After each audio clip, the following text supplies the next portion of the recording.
Hello everyone, good morning.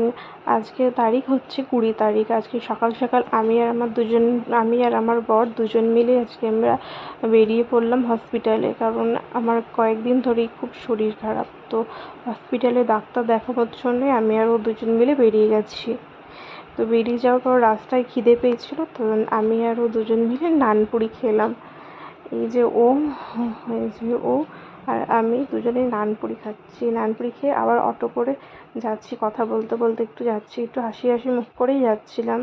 কারণ আমার শরীর খারাপ শুনছে তখনই ওর মন খারাপ হয়ে যাচ্ছে, সেই জন্যে আমি আর ও দুজনে হাসি হাসি করতে করতে করতে গেছি দুজনে।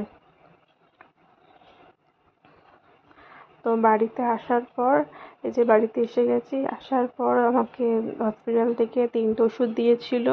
3টে ওষুধ খেতে বলেছে।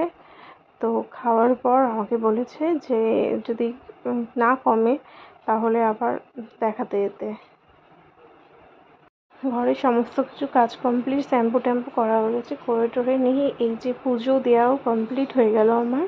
পুজো দেওয়ার পর একটু টিভি দেখছি ঘরে বসে বসে। তারপরে ও আসুক, তারপরে একসাথেও ছাদে বাইরে স্নান করতে দিয়েছে। ও স্নান টান করে এসে তো আমাকে একটু বললো লস্যি করে দিতে, তো আমি ওকে একটু লস্যি করে দিলাম। লস্যি করার পর একটু রেস্ট নিয়ে তারপরে দুপুরে লাঞ্চ করে